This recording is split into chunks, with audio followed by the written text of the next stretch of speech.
Supreme court के जो chief justice हैं रमन्ना जी, उन्होंने हस्तक्षेप किया और उन्होंने कहा कि हमारी कोर्ट ने ये कभी नहीं कहा कि इनको छोड़ो।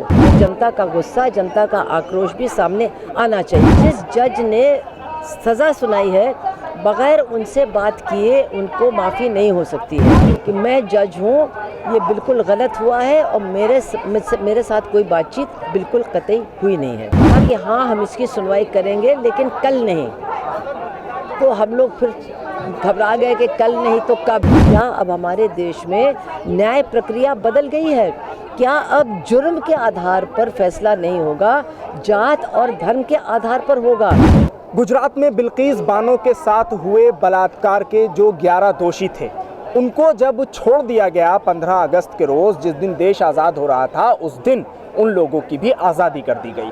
उसकी लड़ाई सड़क से संसद पहुंची और संसद से सुप्रीम कोर्ट पहुंची। इस लड़ाई को सुप्रीम कोर्ट तक लेकर जाने वाली हमारे साथ इस वक्त सुभाषिनी अली जी खुद मौजूद हैं, जिन्होंने ये याचिका सुप्रीम कोर्ट में डाली है। इनके साथ 2 लोग और हैं जो इस याचिका में शामिल हैं। सबसे पहले आपसे मैं ये जानना चाह रहा हूँ कि जो याचिका सुप्रीम कोर्ट में दायर की है, उस याचिका में आपने क्या कहा है और उस याचिका में क्या कहकर सुप्रीम कोर्ट में उसको दायर किया गया?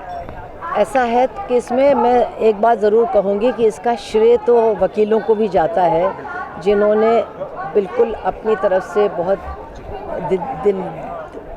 बहुत अच्छे ढंग से पूरी चीज़ को तैयार किया। उसमें हम लोगों ने, क्योंकि देखिए ये सब कानूनी मामले हैं तो ये बहुत तकनीकी भी होते हैं, तो अगर हम तकनीकी तौर पर देखें तो जिस कानून के तहत ये माफ़ी इनको सुनाई गई है, उस कानून के तहत ऐसा हो सकता है, लेकिन उसमें कानून में भी कुछ बातें हैं जिनका ध्यान गुजरात सरकार ने नहीं रखा। जैसे कि जो सज़ा हुई वो सीबीआई के कोर्ट ने सुनाई, यानी सेंट्रल गवर्नमेंट की एजेंसी ने, और उसमें लिखा है, हमेशा ये कहा जाता है कि जिस जज ने सज़ा सुनाई है, बग़ैर उनसे बात किए उनको माफ़ी नहीं हो सकती है। तो उन्होंने साल्वी साहब से बात नहीं की। साल्वी साहब ने ऑन रिकॉर्ड कहा है कि मैं जज हूँ, ये बिल्कुल गलत हुआ है और मेरे साथ कोई बातचीत बिल्कुल कतई हुई नहीं है।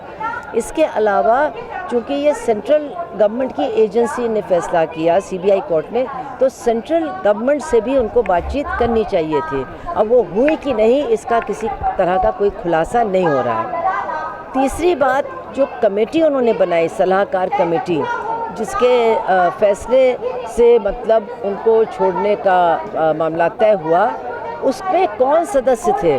उसके मेंबरान वो लोग थे जो भारतीय जनता पार्टी के विधायक हैं, उनके नेता हैं। तो उनसे कैसे उम्मीद की जा सकती है कि ऐसे मामले में वो निष्पक्ष होकर के अपनी राय देंगे? तो ये कई बातें सामने आती हैं कि एक तरह से कानून के दायरे के अंदर होते हुए भी जो प्रक्रिया उन्होंने अपनाई इस फैसले तक पहुंचने के लिए, वो प्रक्रिया बहुत त्रुटिपूर्ण थी, उसमें बहुत सारे फ्लॉज थे।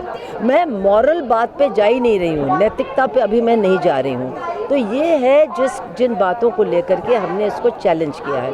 इसके अलावा अभी तक जो ऑर्डर है, उनको रिमिशन का ऑर्डर जो है, उनको छोड़ने का ऑर्डर जो है, उसकी कॉपी अभी तक किसी को नहीं मिली है। मतलब वो सार्वजनिक नहीं हुई है वो ऑर्डर। अभी तक हमको नहीं पता है कि उस ऑर्डर में है क्या। तो ये भी एक बहुत बड़ी त्रुटि है। अब सवाल ये आता है कि जिस कानून के तहत इन्होंने उनको माफ़ किया, उसके बाद 2014 में, 2016 में, 2022 में रेमिशन को लेकर के, यानी छोड़े जाने को लेकर के बहुत सारे नियम और कानून बने हैं, जिनमें ये साफ साफ कहा गया है कि बलात्कारी, आतंकवादी, मतलब जो बहुत ही बर्बर किस्म की घटनाओं के लिए जिम्मेदार हैं, उनको नहीं छोड़ा जाएगा।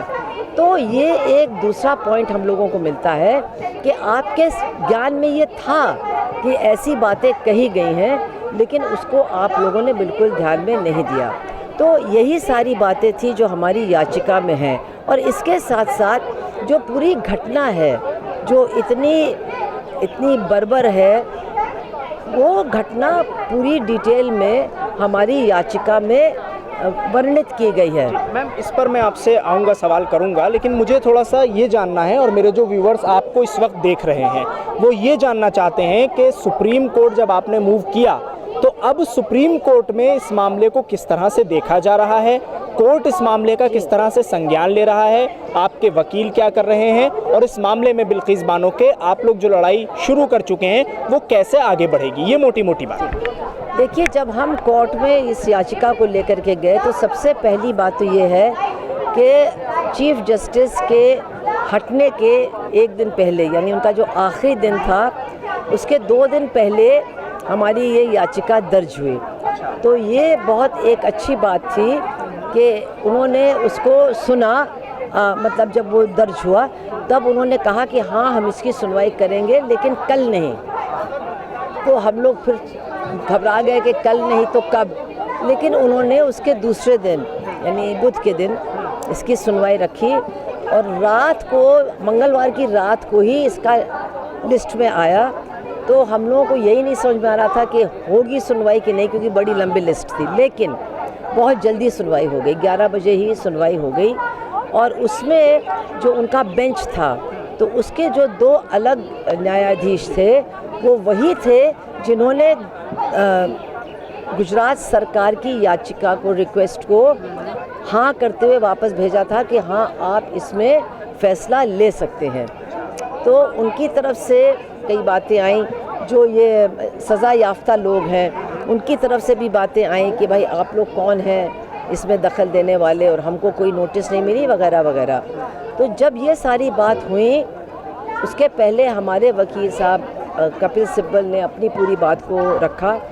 तो सुप्रीम कोर्ट के जो चीफ जस्टिस हैं रमन्ना जी, उन्होंने हस्तक्षेप किया और उन्होंने कहा कि हमारी कोर्ट ने ये कभी नहीं कहा कि इनको छोड़ो। हमने ये कहा कि ये तुम फैसला ले सकते हो, लेकिन ये हमने कभी नहीं कहा सरकार पे छोड़ा था, सरकार पे छोड़ा था। हमने कभी नहीं कहा, ये जो उन्होंने बात कही हमने ये नहीं कहा कि आप छोड़ो। और फिर उन्होंने कहा कि मैं ऑर्डर कर रहा हूँ कि गुजरात सरकार जवाब दे, इस याचिका में जो सवाल उठाए गए उसका जवाब दे। और हम लोगों ने अपनी तरफ से ये कहा कि जो वो 11 सज़ा याफ्ता लोग हैं उनको भी हम नोटिस देंगे कि वो भी अपनी बात कह सकें। और चीफ जस्टिस ने एक अहम बात और कही कि 2 हफ्तों में अगली सुनवाई होनी चाहिए। अब देखिए 2 हफ्ते होंगे या सारा ज़्यादा, लेकिन सवाल ये है कि जल्दी सुनवाई होनी चाहिए।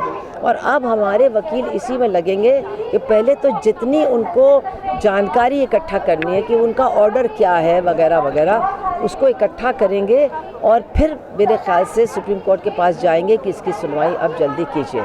एक आखिरी सवाल ये मैं जानना चाहता हूँ कि जब ये पूरा मामला कोर्ट में आप लोग लेके चले गए, उस बीच एक सवाल ये उठता है कि क्या सड़क पर भी उतनी ही मजबूती से इस लड़ाई को लड़ना पड़ेगा या फिर एक ही रास्ता अपनाना पड़ेगा कि बस कोर्ट चले जाएं, या ये जो हो रहा है यहाँ वो एक अच्छा रास्ता है?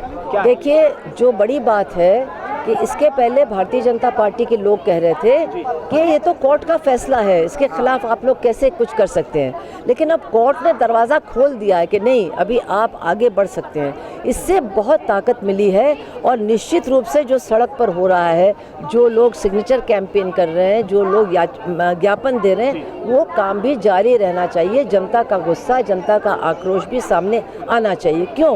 क्योंकि ये मामला केवल बिल्किस बानो की लड़ाई का मामला नहीं है।